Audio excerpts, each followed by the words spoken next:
Baik, sekarang saya bersama dengan Bapak Rendra B. Prastianto selaku Eksekutif Director PT Winson Singa Logistik atau dikenal Expeding ini, Pak. Ya, betul, Pak. Terima kasih Pak Rendra sudah berkenan untuk mengundang dari Trasu ke sini, Pak. Ya, terima kasih. Pak, menarik sebelum mengulas jauh tentang profil dari Expeding ini, mungkin flashback soal karir dari Pak Rendra sendiri. Kan kita ketahui dari profil itu mungkin lebih dari 20 tahun ya Pak ya, untuk di bisnis logistik, industri logistik karirnya. Betul. Bisa ceritakan awal mula Pak, karirnya Pak? Iya, makasih Mas Abdul sudah mau berkunjung di kantor kami ya. Ya, jadi saya mengawali karir di dunia logistik itu mulai dari driver. Oke. Mulai dari driver yang notabene saya itu dulu bercita-cita pekerjaan kantoran, gedung tinggi ini, itu. Tapi ya pada ya memang Allah memberikan saya kegiatan pekerjaan yaitu menjadi jasa atau jadi driver. Nah waktu itu di salah satu perusahaan bus terkenal juga, rutenya Sumatera Jawa Bali, saya bekerja di dalamnya sebagai driver jasa titipan, bukan sebagai supir busnya, tapi sebagai driver jasa titipan. Nah berkarir di sana sampai dengan 10 tahun, dari driver naik ke sales dengan tahapan dan retorika perusahaan yang ada seperti itu. Nah setelah dari sana saya coba berkiprah di luar itu, ikut teman-teman yang sedang buka ekspedisi A, ekspedisi B, dan seterusnya, tapi belum cold chain saat itu, masih general cargo, air freight, dan sejenisnya. Nah, mulai 2018 akhir, saya itu baru berpikir tentang dunia cold chain, yang awalnya motivasi saya dari seorang driver jasa angkutan, jasa angkutan driver, jasa ikan, angkutan ikan itu. Secara nggak sengaja saya di warung ketemu si driver itu, ngobrol. Saya nanya, ini mobilmu kok aneh, kok ada pendirinya, bawa apa sih, gitu kan. Driver itu mengatakan, saya bawa ikan Pak. Ikan apa? Ikan beku Pak. Nah berawal dari situ saya menggali terus informasi sama si driver. Dapatlah sedikit keunikan bisnis, tapi memang belum ke input semuanya.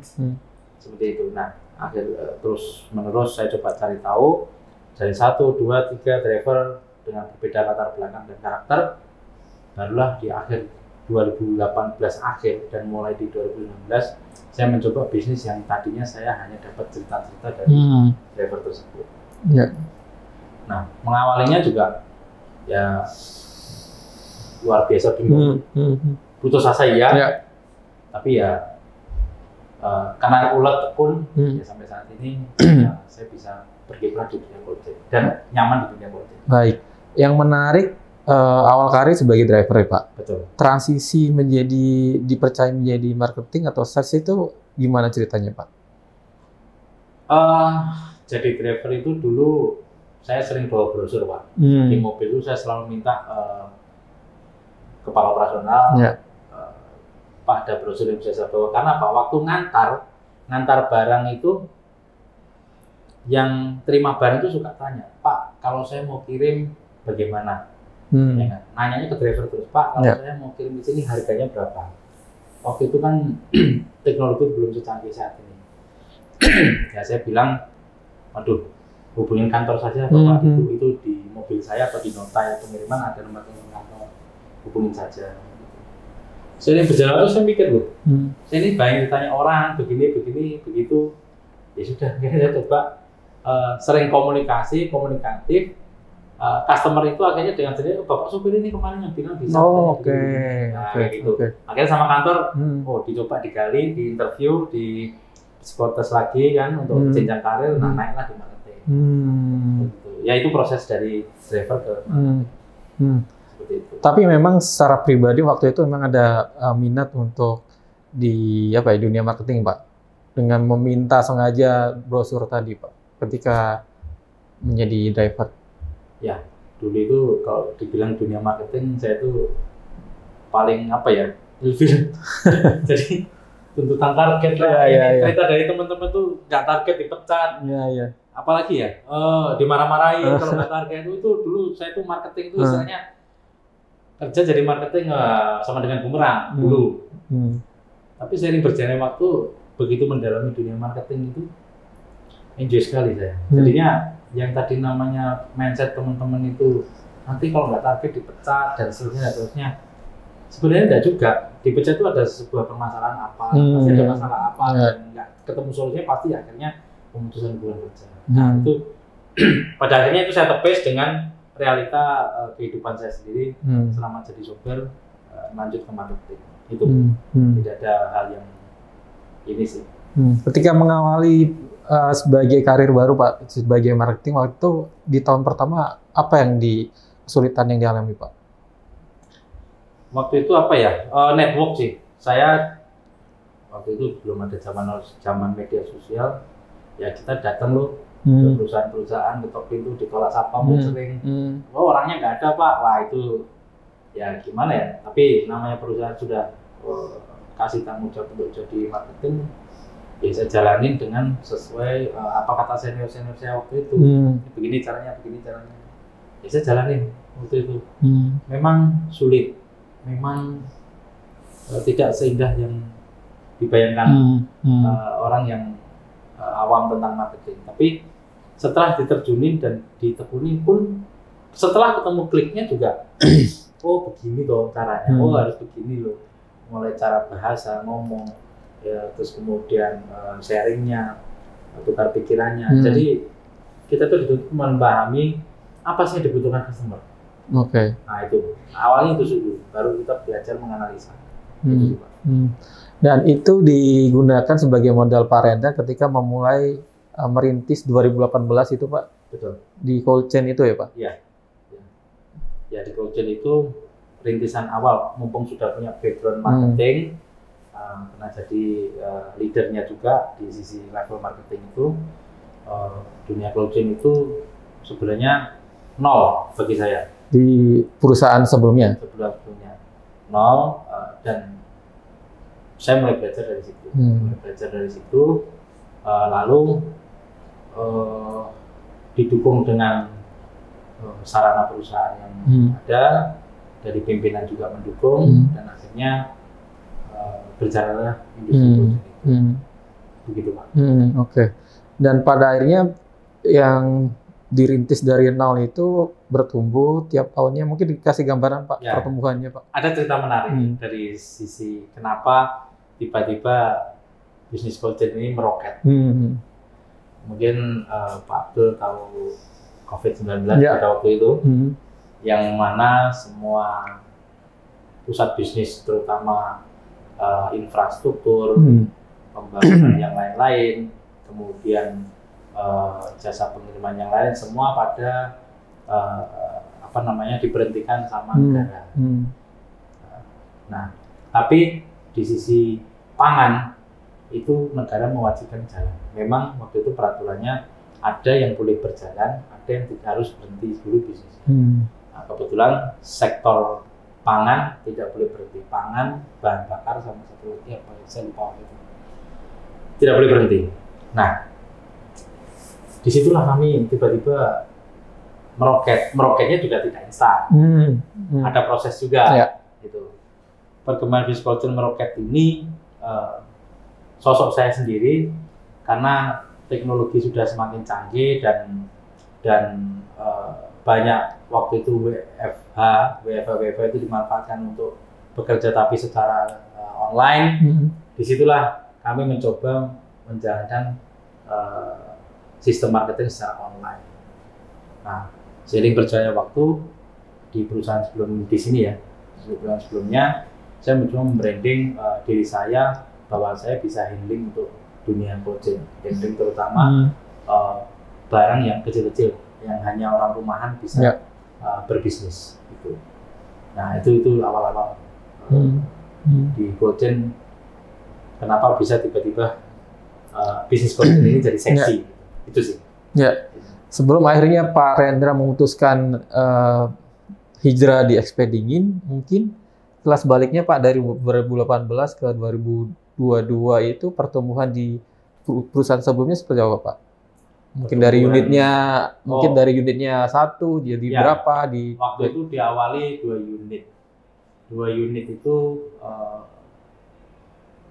kita mengawali rute Sumatera dari ibu kota ke Sumatera waktu itu.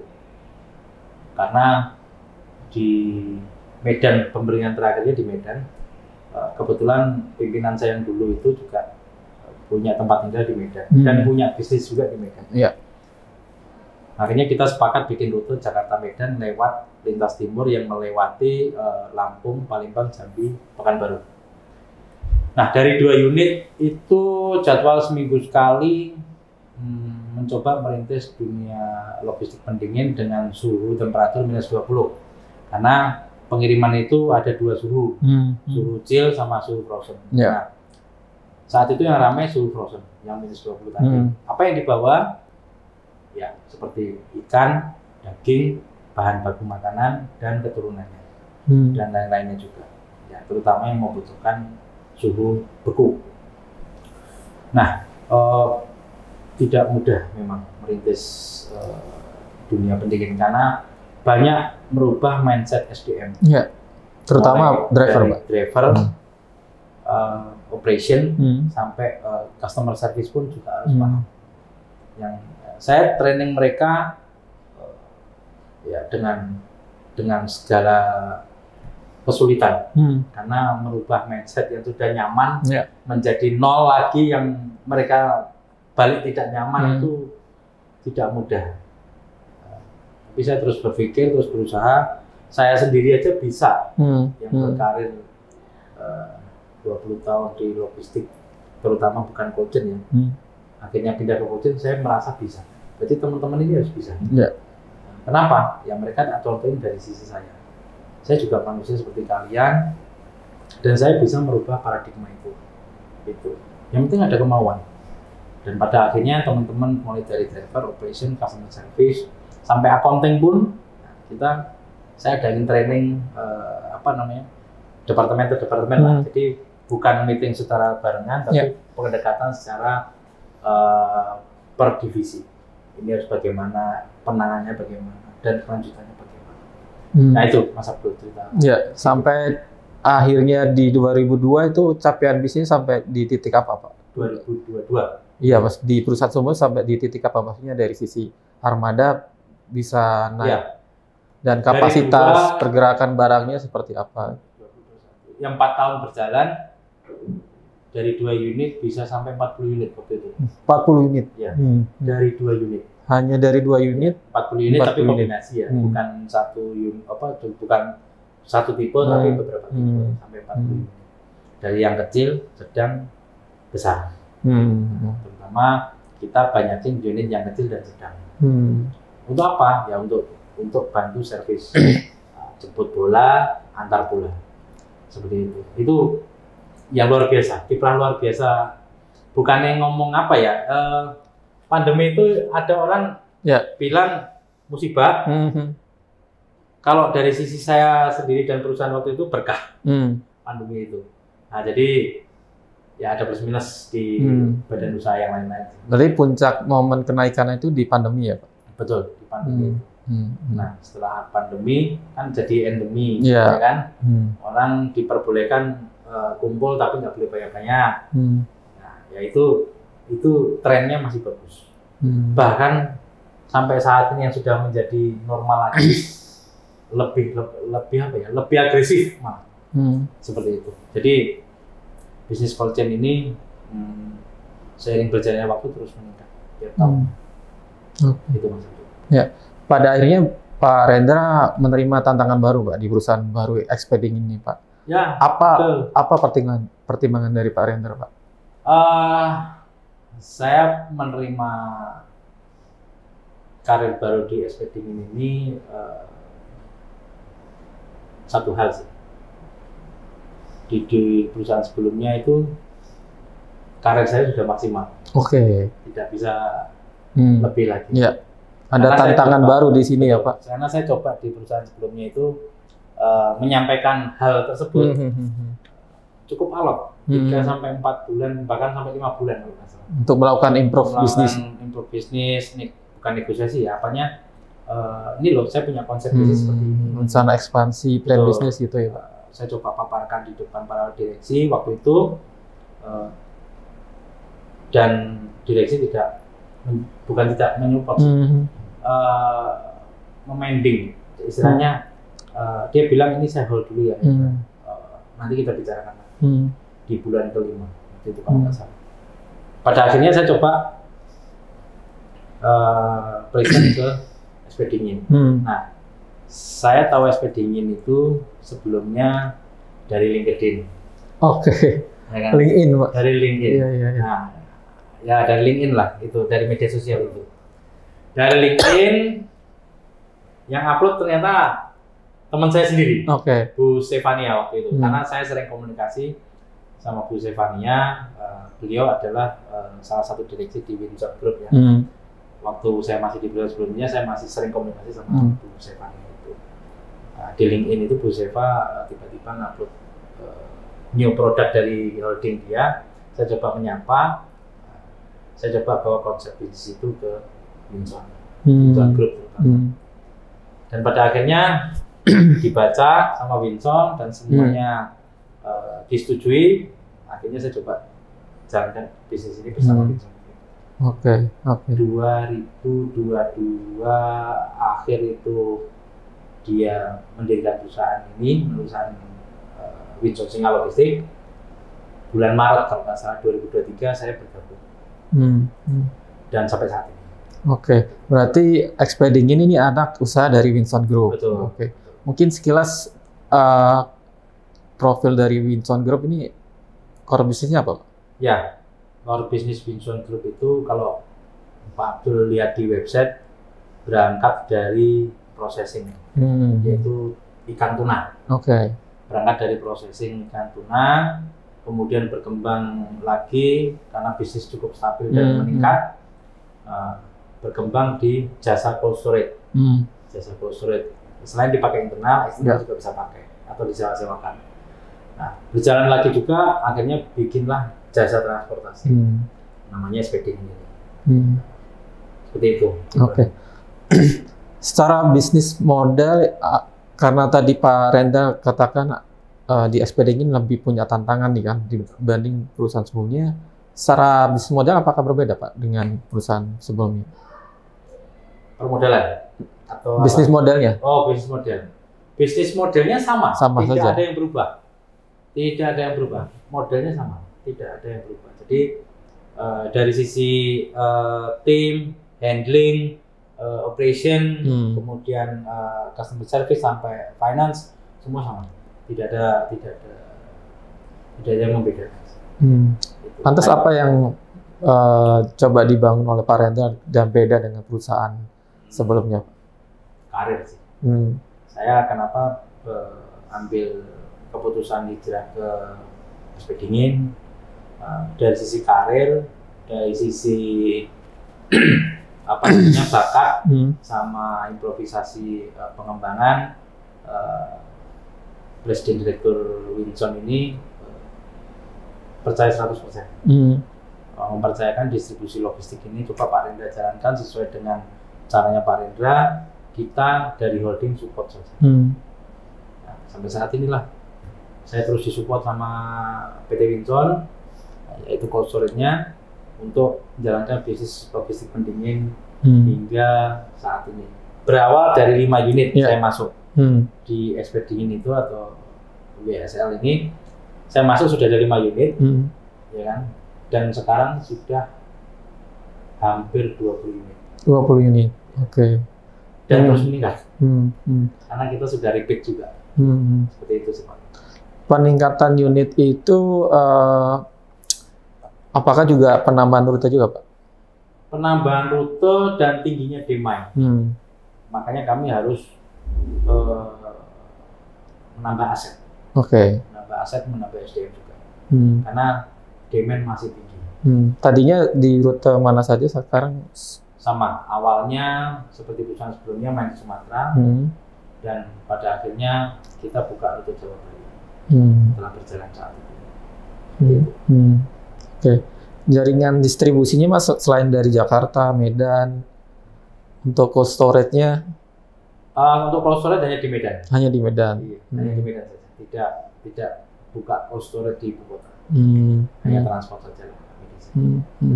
Seperti itu. Dengan komposisi muatan lebih banyak apa Pak? Oh, kalau komposisi muatan saat ini banyak muatan daging, seafood, kemudian sama satu lagi adonan, terutama barang-barang yang butuh proses. Oke. Seperti itu. Nah, itu bisnisnya saat ini. Selama 2023 itu di tahun pertama hitungannya Pak dari Expedingin itu trennya apa Pak yang terjadi untuk yang secara bisnis dialami oleh Expedingin? Trennya awalnya dari FTL sih Pak. Gitu. Dari FTL, terus kemudian LTL-nya ada, cuma waktu itu kan seminggu sekali. Sekarang sudah seminggu 5 kali.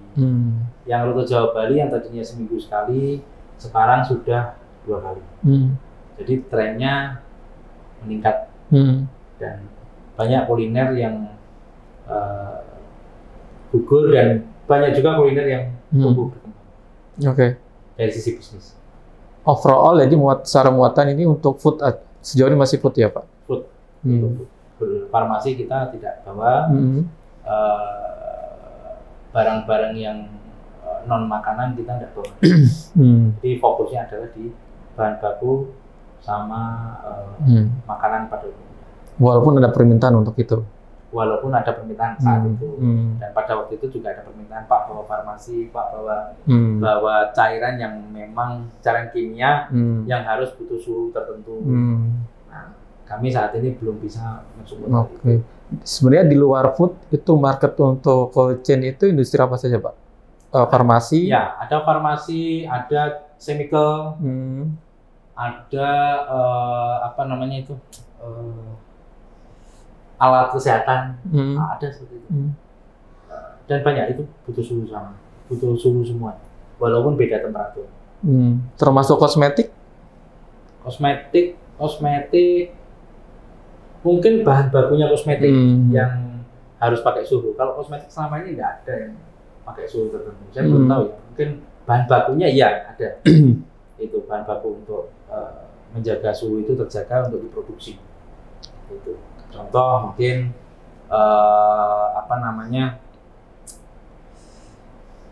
kulit ikan, terus minyak ikan, nah, itu kan butuh suhu. Tapi kalau udah jadi obat kan mereka di display nggak butuh suhu. Nah seperti itu Pak. Gitu sih. Tapi sejauh ini dari semua industri tadi itu yang terbesar masih food ya? Masih food. Itu masih besar. Saya bilang paling besar di ibu kota ya.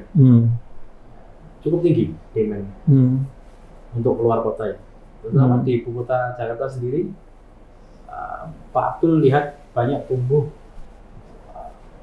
makan makanan kekinian yang model-model saat ini lah.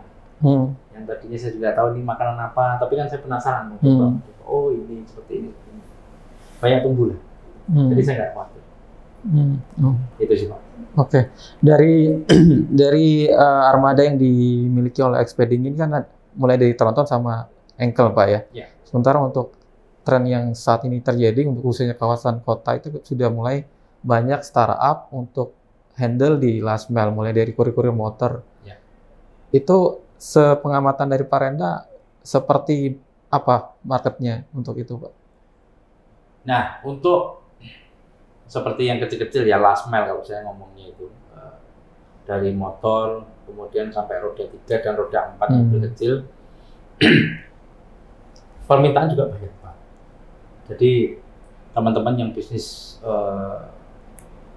logistik pendingin di segmen motor, segmen roda 3 dan roda 4 yang kecil-kecil di bawah 1 ton, tidak usah khawatir, di Jabodetabek ini banyak permintaan. Dan Expedingin sendiri sebenarnya pengen juga ke sana, tapi karena kami core bisnisnya antar kota antar provinsi, jadi kami belum bisa support hal itu. Dan untuk teman-teman yang mau silakan cari tahu, dan saya sampaikan kebutuhannya masih ada. Teman-teman di dunia industri makanan membutuhkan hal itu. Betul. Sejauh ini yang sudah menggarap untuk last mile itu apakah sudah ada, Pak? Sudah banyak kah? Sudah ada. Boleh saya sebut merek? Boleh. Apa gimana? Apa misalnya? Gini, intinya dari sisi roda 2 sampai roda 4 yang kecil tadi itu sudah ada. Oke. Nah, di anggota kami juga atau di kemitraan kami juga sudah ada. Oke, jadi untuk mensiasati itu Expedingin bermitra ya Pak? Betul. Oke. Menurut Pak Rendra atau Expedingin sendiri apa tantangannya Pak kalau untuk menggarap pasar last mile itu? Tantangannya adalah ini sih, balik lagi ke SDM. Tantangannya itu sama infrastruktur. Karena semakin banyak aset pusing Pak. Karena motor ya Pak? Betul. Oke. Pusing. Roda 4 yang kelas CDE sampai tronton aja, kadang saya juga lupa ini unit saya mau buka gitu. Oh kita punya unit sekian ya, udah sekian ya, kadang saya juga lupa kan. Seperti itu. Jadi semakin banyak aset pusing juga.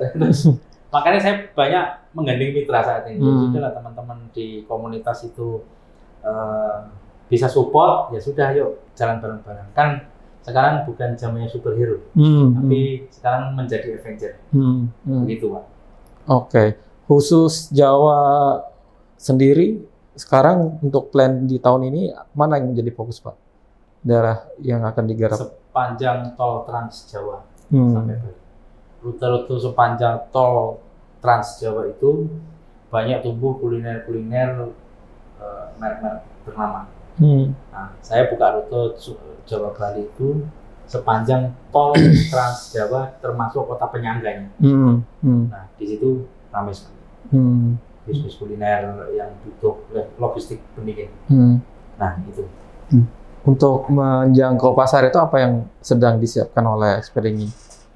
Menjalin kemitraan lagi. Jadi Expedingin membuka kemitraan untuk kota-kota besar seperti provinsi dan kota sepanjang tol Trans Jawa yang sekiranya di kota tersebut ramai untuk konsumtifnya, ya kami membuka kemitraan di wilayah-wilayah tersebut. Mungkin dari Bapak Ibu semuanya yang berminat kerjasama dengan Expedingin, terutama menjadi mitra kami, bisa hubungin langsung ke Expedingin. Di website ada, nanti akan diarahkan ke nomor telepon yang ada di website tersebut. Nggak apa-apa, silakan bertanya dulu, nggak apa-apa. Seperti itu Pak. Artinya dengan rencana ekspansi tersebut tentunya akan ada penambahan unit Pak? Betul. Mau nggak mau ada penambahan unit dan ada syarat dan ketentuan juga yang kita sampaikan ke calon mitra. Oke. Yang menjadi fokus untuk di daerah timur ini mana Pak? Bali, Surabaya? Provinsi terutama. Provinsi, okay. Ibu kota provinsi. Terutama itu jadi fokus saya dulu. Karena saya melihat konsumtif itu banyak di ibu kota provinsi. Oke. Masyarakat yang konsumtif ya banyak di kota provinsi, seperti kalau dari sini ya Bandung Raya, Semarang, Solo, Jogja, kemudian Surabaya, kota penyangganya itu kalau nggak salah Sidoarjo, Malang, Pasuruan, lalu langsung terakhir Bali. Nah itu konsumtifnya luar biasa dan perputaran makanan juga besar sekali. Oke. Walaupun tren dari cold chain ini tiap tahun selalu naik, tapi yang menjadi tantangan itu tidak semua pelaku logistik lainnya, khususnya untuk yang dry cargo itu ya Pak, itu kan gampang untuk switch ke bisnis ini. Apa lebih karena emang inilah investasinya tinggi atau emang karena perlu treatment khusus Pak? Ya, saya banyak diskusi sama teman-teman di komunitas, terutama yang main dry cargo dan sejenisnya. Diskusinya itu sebenarnya gini, mereka membuka pembicaraan Pak Rendra bisnisnya survive ya, bisnisnya terus naik ya gitu. Saya cuma ngomong sama teman-teman itu casingnya, gitu.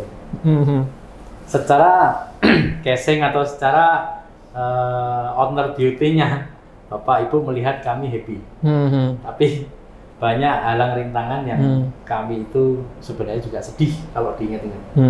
Nah, bagaimanapun itu saya terus membuka wawasan ke teman-teman Dry Cargo itu, kalau mau bisnis ini saya ceritakan dari susahnya dulu, habis itu baru senangnya.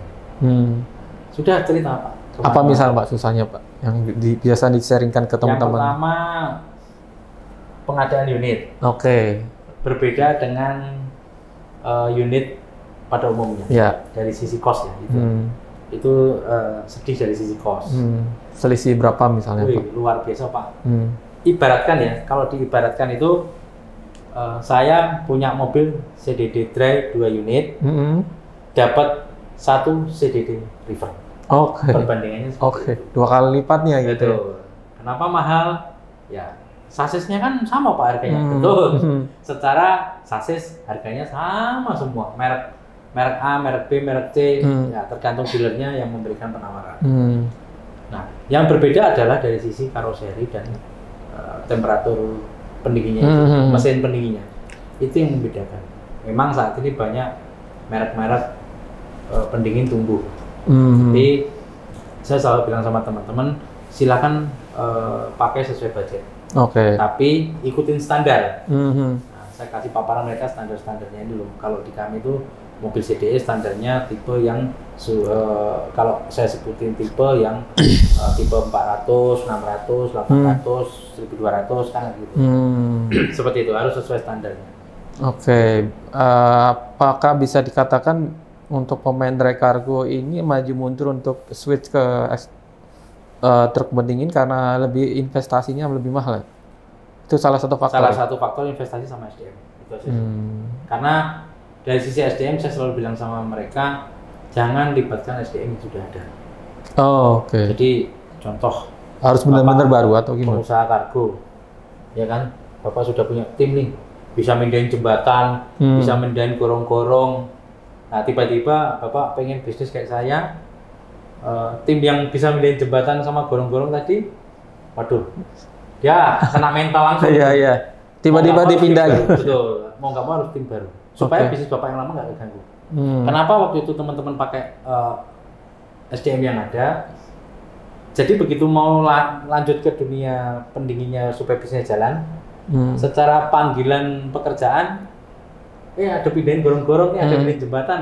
Mereka yang tadinya enjoy mau belajar dunia cold, jadi balik lagi ke sana. Itu yang membuat teman-teman pada akhirnya ya sudahlah, hold dulu deh, nanti dulu deh Pak Ren gitu. Ya sudah, nggak apa-apa. Yang penting tips-tipsnya saya selalu kasih tahu kok kalau teman-teman mau buka cold chain. Apakah juga itu yang membuat pemain untuk cold chain itu aja Pak? Saat ini ya. Saat ini ya, betul. Padahal ada yang raksasa juga ada, sampai unit sama gudangnya di mana-mana besar-besar. Tapi ya segmennya juga berbeda Pak. Nah, ada yang main di bawah, ada yang main di tengah, ada yang main di atas. Nah, kalau SPDing ini di bawah sama di tengah. Enggak akan ke atas sih. Jadi secara untuk kompetitornya pertumbuhannya nggak sepesat Dry Cargo atau Express Pak ya? Betul sekali. Apakah itu justru menjadi keuntungan Pak bagi SPDing karena pemainnya belum banyak? Dibilang keuntungan ya, tapi dibilang peluang, sebenarnya peluang. Cuma kan saya nggak mungkin sendirian. Saya ajak teman-teman selalu kolaborasi. Ayo, kamu beli ini aja deh, nanti kita belajar bareng-bareng, Nah, saat ini yang membuat saya kewalahan dalam hal mengatasi demand ini, ya cara saya adalah yaitu menyewa unit mitra, ya kan, sewa unit mitra, ajak mitra kerja dengan cara seperti itu. Ya saat ini seperti itu. Baik. Tadi disampaikan untuk tantangan secara SDM, termasuk investasi armada. Kalau untuk monitoringnya, apakah juga ada tantangan juga, Pak? Semua sudah monitoring dari armada, monitoring dari drivernya. Ya, sejak adanya digital teknologi yang berkaitan dengan monitoring, setelah pandemi ini teknologi itu makin canggih. Jadi monitor itu gampang saat ini. Mau monitor suhu, monitor BBM, monitor kendaraan, bahkan sampai bisa melihat posisi di mana dia berada.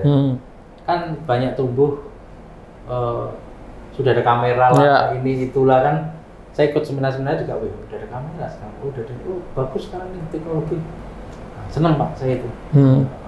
Makin kesini makin bagus perkembangan teknologi, termasuk untuk support baik DRE maupun coaching. Oke, jadi secara monitor semua armada itu sudah digital Pak ya? Sudah digital. Yang paling sensitif harus dikontrol apa Pak? Untuk khususnya truk pendingin? Suhu aja sih. Suhu? Iya. Itu suhu itu saya mewajibkan driver untuk foto temperatur yang ada di dashboardnya. Kalau nggak salah, setiap 1 jam saya suruh foto. Kirim ke grup. Nah, nanti di internal itu kan ada yang monitor. Jadi driver sudah terbiasa dengan cara itu. Tiap 1 jam dia foto suhu. Selain kita memantau dari teknologi itu atau dari digitalnya itu kan tinggal nanti compare aja kalau ada kejadian, tarik data sama foto, enggak jauh beda. Nah, gitu. Apa yang terjadi misal meleset Pak? Kenapa? Apa yang terjadi resikonya ketika untuk controlling dari suhu itu meleset? Resikonya Pak? Cair barangnya.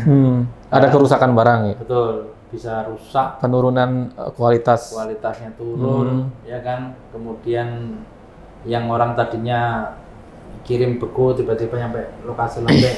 Karena faktornya itu adalah driver yang kurang paham tentang apa yang dibawanya. Sama teknologi yang ada di depan mobilnya itu.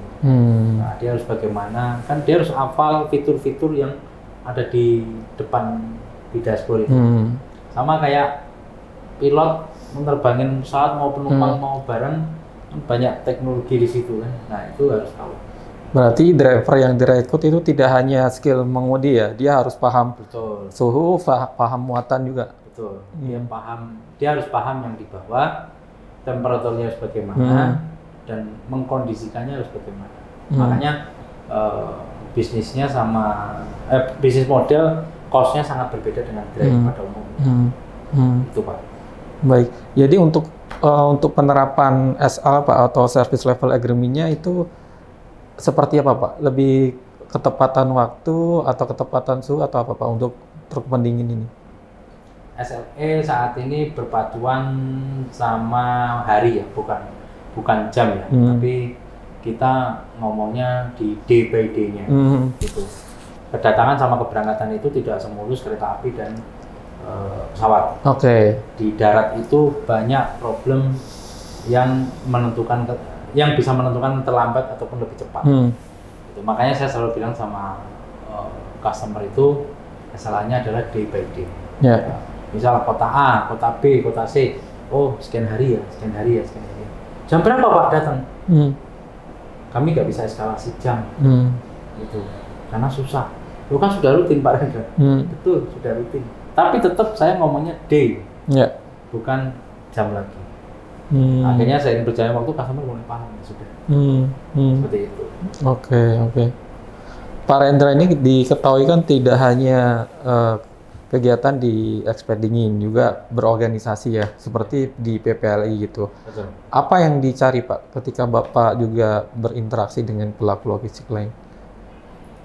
Network sih, saya terutama itu. Nah, kenapa PPLI itu tiba-tiba dari Colgen? Dulu itu ini ada cerita menarik.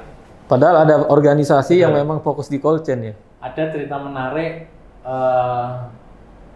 Saya bercerita sana sini ke komunitas A, biaya atau asosiasi A, B, C, D, E tentang pendingin, kayak masa bodoh waktu itu gitu ya. Kayak orang sudah enjoy dengan bisnis sendiri, ngapain saya cerita tentang hal yang tidak dimengerti kan? Nah, seiring berjalannya waktu, saya ketemu sama ketua umum PPLI, ya kan, Pak Dedi. Di situ saya curhat. Saya pikir Pak Dedi sama kayak ketua umum lainnya, atau teman-teman komunitas lainnya yang hanya ya menampung saran gitu. 2 atau 1 minggu kemudian tuh Pak Didi langsung action, mempertemukan saya dengan Pak Tejo, ya kan, dengan Pak Saiful dan teman-teman yang lain lah. Pak Ketua Umum hanya menggabungkan saja. Habis itu sudah, kalian mau bagaimana terserah. Nah, akhirnya tumbuhlah yang namanya PPLI dengan bidang cold chain-nya itu. Jadi saya dan teman-teman bawa bendera komunitas itu untuk bisa diskusi dengan regulasi terkait kebijakan, aturan, ketentuan dan lain-lain sampai saat ini. Jadi kehadiran Pak Rendra di PPLI juga menumbuhkan minat untuk terjun di bisnis cold chain juga ya Pak? Betul. Terutama itu. Termasuk ketika aktif untuk audiensi ke pemerintahan itu juga semacam untuk membuat ekosistem cold chain gitu ya Pak? Ya, sebenarnya kan waktu itu cerita dengan salah satu staf Kementerian Desa. Beliau cerita tentang logistik pedesaan. Logistik pedesaan itu kan tidak hanya dry food, tidak hanya genko. Ternyata ada frozen food juga, logistik pedesaan itu. Jadi pada umumnya dia hanya bikin kerajinan, bikin makanan tapi yang dry gitu. Mereka sudah tahu mau kemana. Tapi begitu mereka mencoba membuat bahan baku makanan dan yang butuh frozen, teman-teman ini bingung. Setiap kirim pesawat sampai tujuan lumer atau lembek. Pakai kapal, wah bisa busuk karena kelamaan. Jadi bingung, tidak bisa berkembang desa-desa itu untuk teknologi dalam arti pengiriman dalam bentuk beku antar kota, antar provinsi. Nah, dengan Pak staf ahli waktu itu diskusi tentang logistik pedesaan, terutama cold chain, beliau welcome. Dan akhirnya membuka semua, beliau berkunjung ke desa A, desa B, ini produk apa? Desa ini punya alpukat yang sudah dibuat menjadi ada yang dibuat jadi keripik, ada yang dibuat jadi tepung, ada yang dibuat jadi makanan beku. Berkunjung ke kota ini durian buah, polos sampai dibikin pancake, dan seterusnya. Banyak sekali ilmu baru setelah berteman dengan regulasi. Termasuk juga beraudiensi dengan KKP ya Pak? Ya, ini dalam waktu dekat ini. Nah, itu sebenarnya kalau untuk KKP itu atau untuk sektor perikanan kan secara potensi kan besar sekali ya Pak? Besar. Karena kan setahu saya kan dari KKP juga membangun cold storage sendiri gitu kan? Betul. Nah, ini ada cerita menarik. Saya tidak tahu ada kejadian apa. Pak Kabit saya di calling sama sekretaris Dijen KKP. Insya Allah awal Februari ini akan ada pertemuan antara PPLI Cold Chain dengan KKP membahas tentang logistik sharing. Seperti itu sih.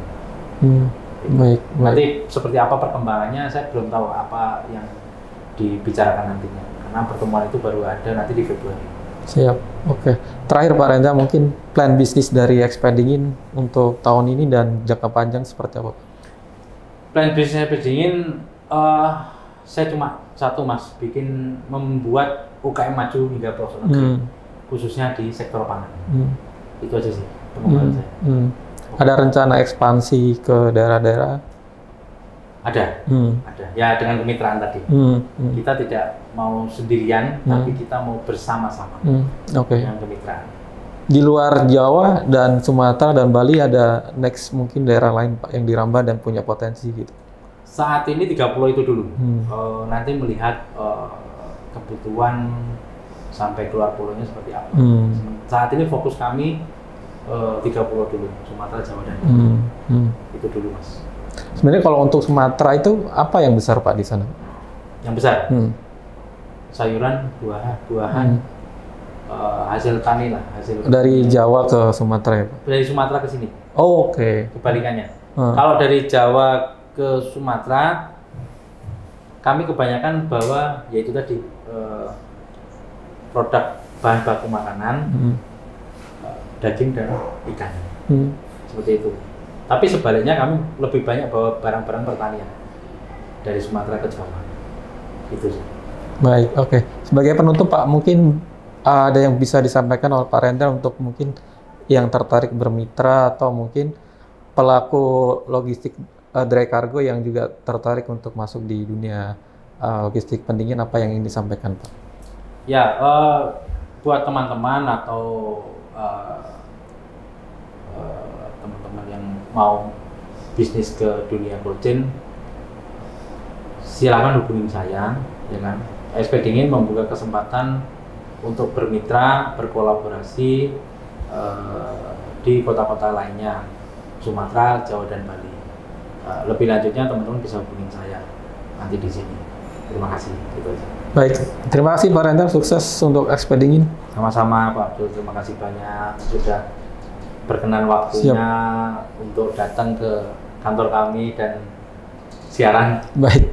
Terima kasih banyak. Terima kasih Bapak.